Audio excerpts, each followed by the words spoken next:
All right. Welcome to Reaching the Unreachable. So this one's going to be good. I actually didn't coin that term originally. This came from a number of my clients who I did video work for, and I actually was on their podcast, and they wanted to talk about this concept of reaching the unreachable.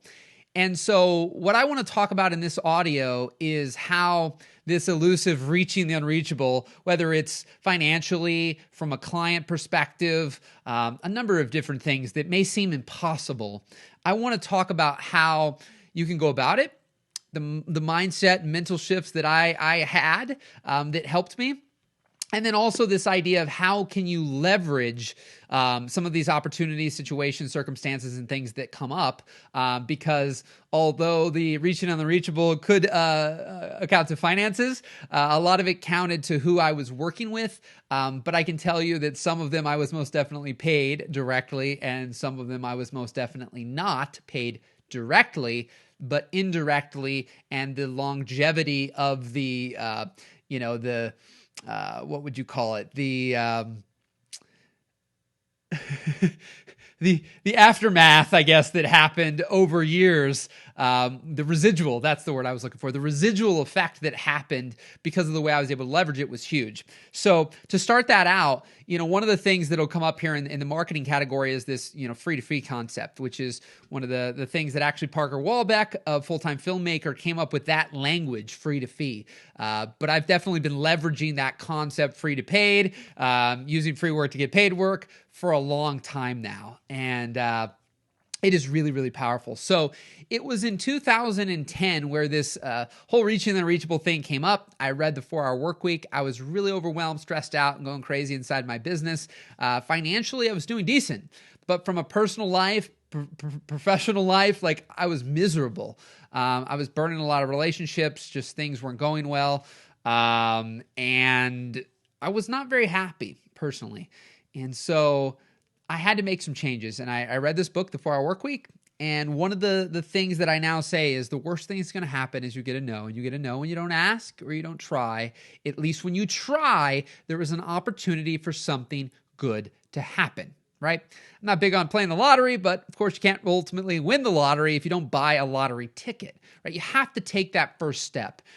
And so if you read this thing in the book, there's this whole thing where he did this little contest for a around the world trip, and they had to do a specific thing, and nobody did it because everybody figured that was impossible, and so why even try? So he didn't even try, and he ended up saying, if you just would have tried, I would have given it to somebody. And so I read the book. It had a big impact on my life, and he was announcing that he was having a launch party for the 4-Hour Body. I had found that the 4-Hour Workweek, he had a free launch party. And this go around, he decided to do it for $10 in New York City. Now, I'm here in the Midwest near St. Louis, Missouri, so it was definitely going to be jumping on a plane, or I would have had to drive probably, 20 plus hours to get there. And so I send an email and say, hey, because here's what happened though. So everything is timing, unfortunately. And that's one of the things that why most people selling you courses or telling you certain things like do this and this is a result of what happened. Sometimes by the time they're telling you that's why for me, so much more about mental principles and things to think about and perspectives, because these are things that'll last a lifetime, not things that come and go in waves and will never work again, right? And so this one was $10, and I immediately bought a ticket. Now, I didn't know if I was going to go. Now, I was looking at the comments on this particular blog post, and I saw that it said, we need a refund because we see this 21 and older. We bought a ticket, and now we need a refund because we're not 21. And so Tim put, email Charlie at the 4-Hour Body, and he'll get you all taken care of. And I don't know what just came over me, but I thought, you know what? There was a few things that I had been doing recently where I'd been kind of leveraging video for access, and I had actually filmed a Halloween party months earlier for a company that led to really over almost $80,000 worth of work over the next couple of years, where I got to shoot a bunch of reality TV series. Some of them made it on OWN, Oprah's channel, and Nickelodeon, and it was a blast. But that was a free project that led to a paid project. So I sent them that video. I thought, you know what? I would love to meet Tim. So why don't I try to use my video skill set to say thank you for your book. I'd love to do this video. So that was the email. emailed Charlie, and essentially it was like, hey, I'm going to be there at the party, and I'm going to be there no matter what, but I'd love to do a video like this for you. So I had done a lot of weddings at that point in time. I mean, remember, I started in 2004. This was in late 2010. And so I had a lot of weddings and a lot of random things under my belt, but not really exactly what he was asking about. So it just so happened that Halloween party I'd done a few months earlier was with the main video that I sent him and said, I'd like to do something like this for you. And I honestly had no expectation that I'd even get a reply back because, quite frankly, if you read the book, you figure you're not going to get a reply back from Tim Ferriss or his assistant or anyone else involved in the 4-hour world. But lo and behold, the timing was perfect, and I got an email back an hour later, and it said, Tim loves the video. He'd love to have you. It's going to be free, right? And I'm like, yeah, it'll be free. And I send back, and they're like, all right, great. Well, we'll give you the details, So I had a job. This was on a Tuesday in New York City. I emailed on the prior Friday. I had a job on that Wednesday. So I flew in the afternoon on a Tuesday to New York City, got to meet up with Tim, say hello, had a little bit of interaction, went to the party, filmed that, more interactions, met some different people. And then I went back, slept on the baggage claim, and went home. And that was it at that point in time. We made the highlight videos, got it to him. He actually did end up posting it, buried it on the bottom of a blog post that he did. I think that video has like 15 or 20,000 views. But I can't say, besides actually some one-on-one work, I got a lot of video work from that. So there were a number of people who wanted to learn from me in video, but not actually hire me. And it wasn't until months later that Tim actually reached out again, and I filmed another thing for him called the Kimono event. And this was a $10,000 per person event, and it had 100 people at it. Now, in one of the categories when we talk about free work, I'll just mention it here, but there's good and bad free work. And there's always exceptions to everything. That's why I really believe in the nuances. I believe on some level of support and coaching, because you can ask some questions and just get some clarity on something. Because in this particular situation, I would have put this under the category to a degree of bad free work, which is when somebody asks you to do something for free, like, I'm going to hook you up. Most of the time, it just doesn't lead to anything good, because I find that those people are typically takers. And in this particular circumstance, Tim was actually not going to pay for my flights, my hotel, or anything else. And I actually, I was super excited and grateful that I was being asked, but I was kind of like, man, like, I don't even need to be paid, but like, can you just cover something? And I thought about it a lot, and there's a whole other story around this that I'm not going to mention in this particular audio, but I said yes, and I went out and did it. And lo and behold, a person that I met at that particular event was a person I can directly correlate between the Tim Ferriss and this person. I can directly correlate over $700,000 worth of revenue from the connections and things that happened from that. Very, very powerful. Now, that money wasn't made in a single year. That was made from 2011 through 2019. Now, I had other things that I brought in revenue during that time, but essentially, because I still filmed weddings till 2014 and a number of other things that I did, but a lot of this started to pop actually in 2016, 17, 18, and 19. The longer you stay in the game, the easier the game gets. Now, what I will say is there was a bunch of doors I opened, like how I got Richard Branson. I wanted to go attend another event. And it was like a $3,000 event. So I traded my video skills again. I said, here's who I've done some stuff for. By that time, I had Tim Ferriss. I'd done some stuff for these guys, The Buried Life on MTV. And actually, at that point in time, I had done something for Tony Robbins. And so I emailed them. I did this event. These people went to Necker Island every year. It just so happened the timing was right again. So they loved the free video I did. And I got to go to Necker 4 times. But the 4 times I went there, I think the final time I got $1,000. The rest of the time I got my flights and hotel paid for, and that was it. Now I ended up with some pictures with Richard. I was on his island. I did get to interact with them. And I did, film with him, footage with him, all that kind of stuff. But I didn't get paid from them. I didn't get paid from Tim Ferriss. Those 2 things alone were huge in the leveraging of sending emails and opening up doors for just about anything within a specific niche, which was definitely the thought leader, speaker, conference world. It was easy to open up doors. And so on the homepage of my website for a very long time, it was like 10 videos, and 8 of the videos were free videos I did, but they were examples of things that I really wanted to do. And so that's some of this tying in here with free work. Like I use those passion projects as the things that this is what I want to get hired for. So actually timing again, I sent an email to Tony Robbins people and found a number of emails, and only one ended up replying. And lo and behold, it happened to be his head of security. I had no idea at the time with this random @TonyRobbins email I found. He said, great, this is wonderful. I'll forward this to marketing. If they like it, great. If not, good luck to you. And so I happened to find out they were trying to deal with somebody who was doing something, who had done something with Tim Ferriss, and it wasn't quite working out. So we got on the phone and we did our first video for free for Tony.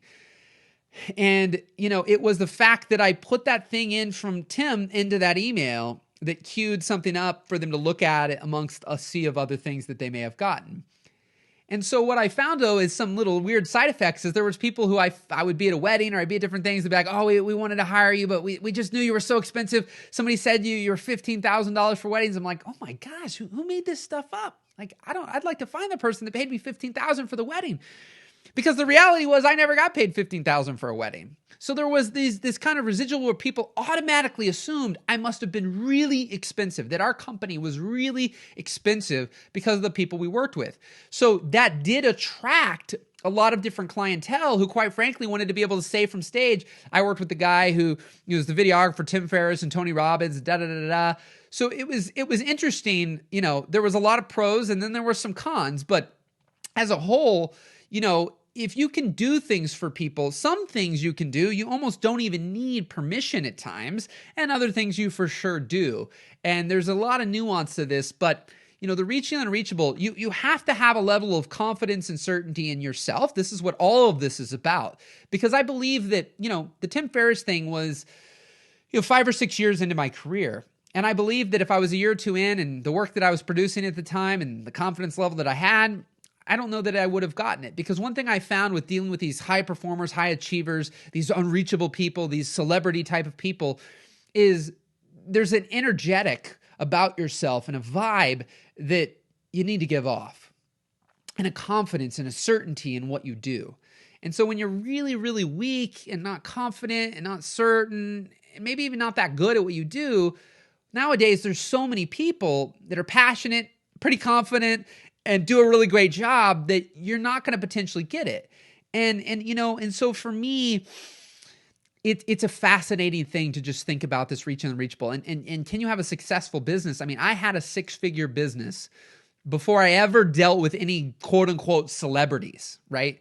Now that did have an impact on my business, but I can't say that I couldn't get to $100,000 plus without having these like pseudo celebrity unreachable people that I worked with as part of my, you know, Rolodex of people that I worked with. So don't get discouraged that you haven't worked with some big brand, big name, big company yet.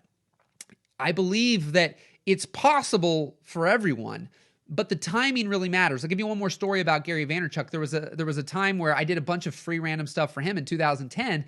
And then was working with him in 2016, and he's like, and I was telling him this story, and he's like, yeah, well, you know, when you did all that, I wasn't interested. Like it wasn't anything that I really wanted at that time. And then when D-Rock did what he did in 2012, it was something that I was very, you know, the timing was right, basically. So there's going to be things where patience and persistence is a big key thing. And I found that some I've actually followed up with for a fairly long time before things happened. And there's also, again, seeds that were planted and things that I did that because I was still in the game 5 years later and I kept seeing them in an event and talking to them and nothing happened. And then it popped. That's why in this instant world, we got to stay in the game. We got to stay in business. And or do we love it? Do we really want to do it? Because the reality is the longer you're in this, the more seeds you've planted. You probably heard me say this already before. The more seeds you planted and the more things that are going to blossom.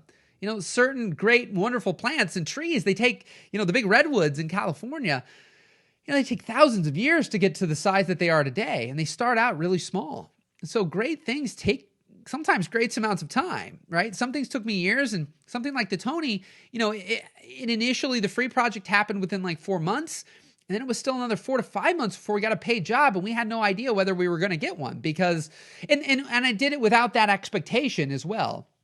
So I'm not going to beat a dead horse here, but I just want people to, you know, recognize that the big thing of reaching the unreachable, or quite frankly, all these different things you're going to do is serving people, helping people, caring about people, giving value, right? All these things initially, I actually felt that they had already done so much for me that when I was reaching out to do something for them and do this free video, it was a give back, right? It was a give back, pseudo, I wanted to meet them. That was part of my altar plan as well. But outside of that, there wasn't this massive expectation that I'm making you a free video. What are you going to do for me? And I think that too many times people are going into these things with that kind of mentality and that kind of attitude. Like, I did this for you. What are you going to do for me? And sometimes, when people are asking you to do something, if you choose to say yes to that, then there should be an expectation potentially, because especially if it's not something you want to do and you go do this and they say they're going to promise you these things, it's different. But that's why I don't like to enter into those very often. I like to enter into the ones where I genuinely want to do this for this person. I genuinely want to do it. I care about it and I'm excited about it. And I don't care per se as a whole what comes out of it. And when you start to enter projects and opportunities and situations in general, even if you're getting paid, from an aspect of I just want to serve you, take care of you, make sure you get the best quality service and experience possible, right? That is going to take you so far to opening up really incredible doors for you. And remember what I started this with. The worst thing that's going to happen is you get a no and you get a no and you don't ask, you don't try. At least when you try, there's an opportunity for something good to happen. So keep building your skill sets, keep building your talent, keep building up that confidence, keep building up that certainty. And when you energetically are sending out a different vibe of I'm a badass and I deserve this, kind of energetically, internally, not this, I say I'm a badass, give me this job, I want to do this for you, but rather just internally, you believe that you're going to rock this for them and you deserve to have it, right? There's something powerful about that. And you don't know whether it's going to happen. Like I've said, I've had plenty of things that don't, but sometimes you're going to hit the jackpot. It's going to be the perfect timing. And other times it's not. You don't always know when. But that's where if you follow and see certain things on social media, you keep track of things. I mean, there's definitely been things that I've had where I saw somebody say something and boom, I was in their inbox immediately. Hey, I saw what you posted. I'd love to help out with that, right? You just got to grasp the opportunity when they present themselves. And I know that some of you, just from little interactions I've had, sometimes, and even for me and others, everybody, but at times, opportunities staring you right in the face and you're waiting for it to knock you over, or hit you with a baseball bat. When you got to take the bat and you got to knock it over, right? You got to go for it. You got to take it. And some of you, that's not in your DNA. And others of you, that's very easy. But I can promise you that at times, if you can start to adapt a mentality of I'm not bothering, I'm not trying to steal and take and be deceptive and anything to people. I care and I want to help and I want to serve these people and I want to do this. I'm excited to do this. This would be an awesome opportunity to do this project. And just reach out and just see what happens.